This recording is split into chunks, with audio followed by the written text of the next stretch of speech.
नमस्कार। आज मैले पिरो अमिलो ट्वाक्क परेको यो अचारको रेसिपी एकदमै युनिक तरिकाले बनाउँदैछु।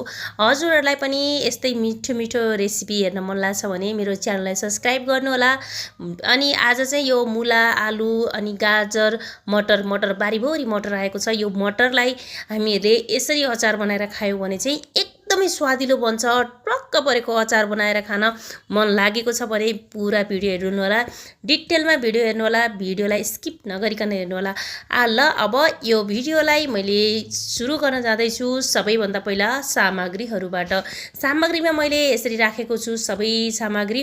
अनि यसमा चाहिँ बोइलवाला 3टा आलु लिएको छु, 3टा उमालेको आलुपछि त्यसपछि मटर लिएको छु। मटर एकदमै फ्रेस छ। त्यसपछि मुला, अनि त्यसपछि गाजर, अनि त्यसपछि यसमा जुन तेल लिएको छु, त्यसपछि हिङ राखेको छु, अनि त्यसपछि हिङपछि मैले यसमा चुक लिएको छु।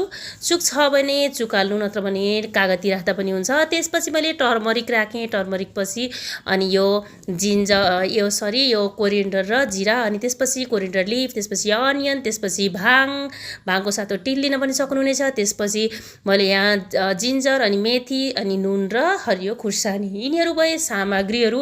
मैले यसरी डिटेलमा सामग्रीहरू हजुरलाई देखाइसकेको छु।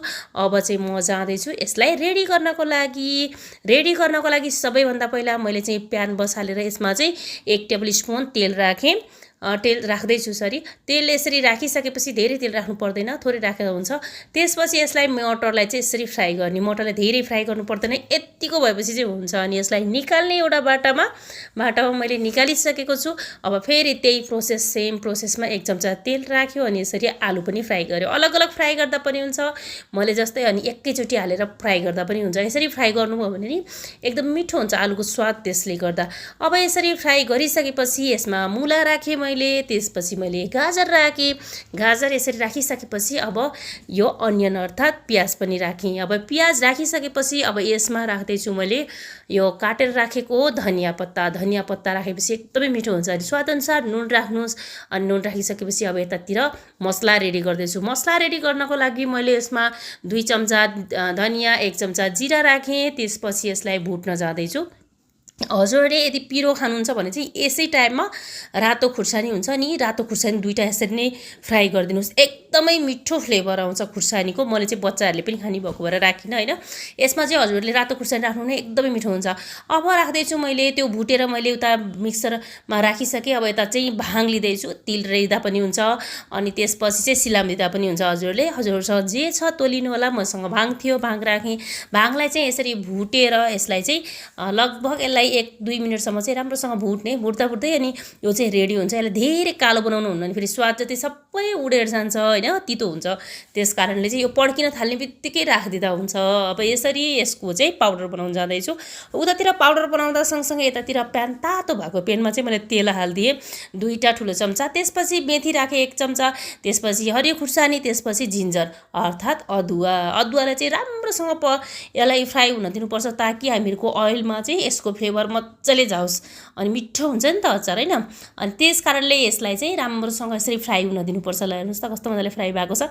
यसलाई फ्राई हुन दिनुहोस्। अनि त्यो मेथी छ नि, मेथीलाई पनि कालो हुने जेलसम्म यसलाई पड्काउनुहोस्, किनकि त्यो कालो भएन भने नि फेरि तितो हुन्छ। अनि त्यसपछि मैले यसमा हिङ राखेँ, हिङ 1 पिन्च जति राखेँ। अनि बेसार स्विच अफ गरेर बेसार राखेँ।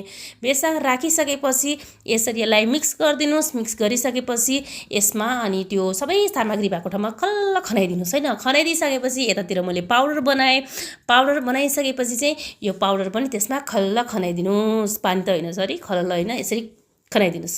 खनाइदिइसकेपछि अब यसपछि चाहिँ यसलाई मैले के गर्छु भने यसमा चुक हाल्दैछु।